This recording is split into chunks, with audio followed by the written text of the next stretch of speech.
Здравствуйте, дорогие рукодельницы, мои любимые подписчики и гости канала. Я нарезала квадратов из фланели и из обычной ткани. У них у всех размер одинаковый, 15 на 15 сантиметров. Это не все, что я буду использовать. Я просто показала, с чего я начинаю. Разного цвета. Желательно, чтобы это была клеточка. И я нарезала еще синтепон, остатки. Здесь очень хорошо можно использовать обрезки от предыдущих проектов, где вы делали одеяла какие-то. И эти квадратики я делаю где-то около 10 сантиметров. Я так делаю на глазок, потому что мне главное, чтобы они потом у меня не выглядывали, эти синтепоновые кусочки. Я давно уже собиралась, но как-то не доходили руки сделать одеяло потрепыш. У меня где-то я хочу оставить припуски по 1,5 сантиметра. Вот у меня и получается примерно 1,5 сантиметра по краям. Я не делаю сразу много, а делаю какое-то определенное количество. Нашила квадратиков, всегда можно отложить в сторонку и потом продолжить. Нижняя часть моего одеяла будет из фланели. Прежде чем начинать шить, я подготавливаю свои квадратики из фланели, делаю вот такие вот линии из угла в угол, потом сверху кладу синтепон, потом ткань разноцветную и скалываю это все булавочками, чтобы потом, когда я буду шить на машинке, все это у меня держалось, не разваливалось, было крепенько. Я определенное количество, совершенно произвольное, уже разлинеила и буду потихоньку начинать шить. Мне хочется уже начать. Я не буду доходить до конца углов, где-то 1,5 сантиметра. Я вот так вот отмечу карандашиком, чтобы вы понимали.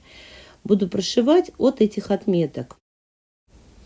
Вообще, конечно, мастера советуют использовать верхний транспортер для стежки вот таких вот синтепоновых квадратиков, потому что при обычной лапке вот здесь вот может возникнуть такой наплыв из ткани и будет некрасиво. Но верхний транспортер есть не у всех, поэтому я тоже попробую с обычной лапкой. Первая строчка-то хорошо идет. Я делаю в начале и в конце строчки закрепочки. И первая строчка идет вообще отлично и беззаботно, можно сказать. Вторая, вот, которая идет перпендикулярно первой строчке, вот с ней могут возникнуть сложности. На месте пересечения строчек может возникнуть наплыв. Чтобы его не было, надо вот так вот ткань раздвигать в стороны. И тогда у нас получится нормально. И не обязательно использовать тогда верхний транспортер. Вот смотрите, получается, я снимаю булавочки, никаких наплывов, все хорошо, аккуратненько и красивенько. Все нормально, можно пользоваться обычной лапкой. После того, как я сделала какое-то определенное количество квадратиков с наполнителем уже, мне нужно их соединить между собой так, чтобы все время были одинаковые припуски. Отмечать мне не хочется каждый раз по 1,5 сантиметра на ткани. Можно и сантиметр делать, но я буду делать 1,5. И я просто отметила на листочке бумаги от края 1,5 сантиметра. И иголкой в эту линию втыкаю на машинке и смотрю, где у меня будет вот этот край моей бумаги. И, ориентируясь по краю бумаги, прилепляю кусочек изоленты справа от бумаги. Можно лейкопластырь или скотч прилепить, что-то, почему вы сможете ориентироваться для того, чтобы сделать припуски одинаковыми. Беру своих 2 сэндвича, сложенные они уже фланелевыми сторонами вместе, и строчу уже ничего не отмечая, ориентируясь на изоленту. При этом припуски у моих квадратов получаются все одинаковые. Итак, соединяем в ряды между собой квадратики, а потом ряды соединяем между собой, и получится большое одеяло, уже простеганное. Чем мне нравится такой проект, что его всегда можно отложить в стороночку и заняться чем-нибудь другим, если это надоело. Но мне пока не надоело. Девочки, вот при скалывании рядов, при соединении рядов, конечно, сначала нужно все сколоть. И я когда скалываю, припуски у меня одинаковые. Поэтому у меня, конечно, швы совпадают на одном и том же месте. Но тут момент какой.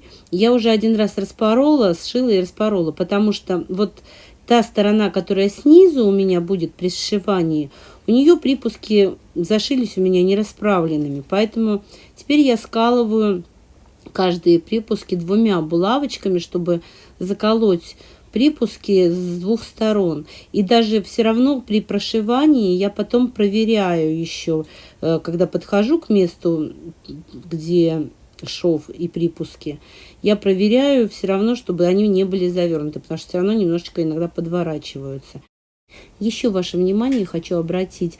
Можно использовать квадратики. Вот видите, у меня клетчатый меньше, чем фланелевый припуск получился.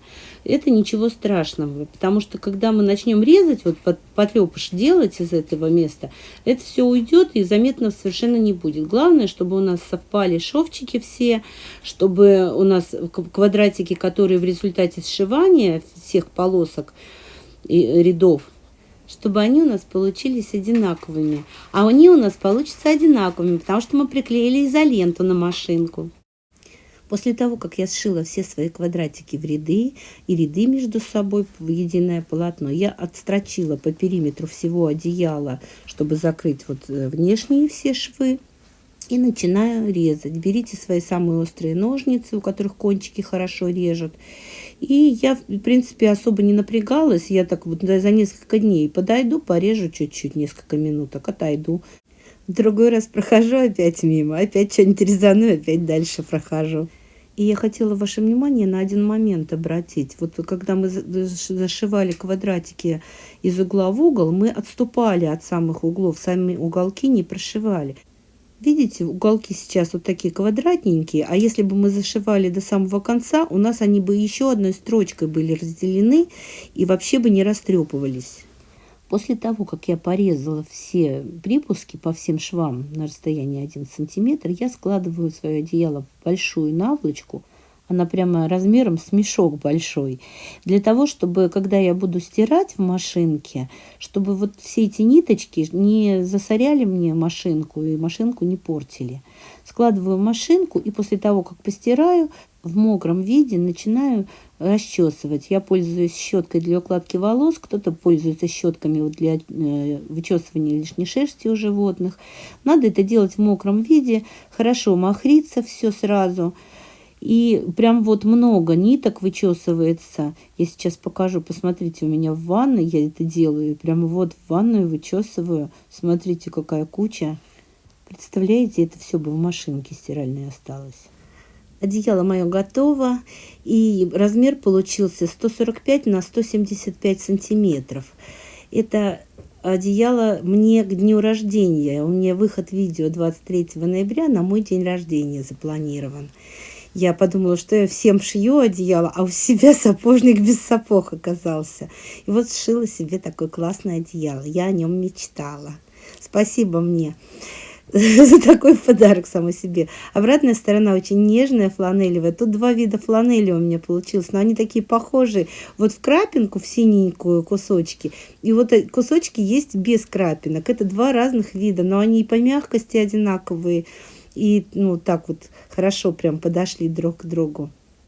И вообще фланель, по моему мнению, я думаю, я не одинока в этом мнении, очень подходит для вот таких вот растрепышей. Она действительно очень хорошо растрепывается, и получаются такие швы пушистые. Я еще, кстати, я 1 раз его постирала, вычесала, потом не стирала, но планирую еще разочек, а то и 2 разочка постирать, чтобы все окончательно растрепалось, и буду наслаждаться. Если честно, мне не показалось сложным шитье этого одеяла. Единственное, что квадратики можно было сделать не 15 сантиметров на 15, а, например, 22 на 22. Тогда бы оно гораздо быстрее было сшито и меньше, конечно, времени бы это заняло. Но на самом деле несложно, и справится любой новичок. Если вам понравилось это видео, ставьте лайк. Не забудьте подписаться на мой канал, если вы еще не подписаны. И большое спасибо всем, кто досмотрел до конца.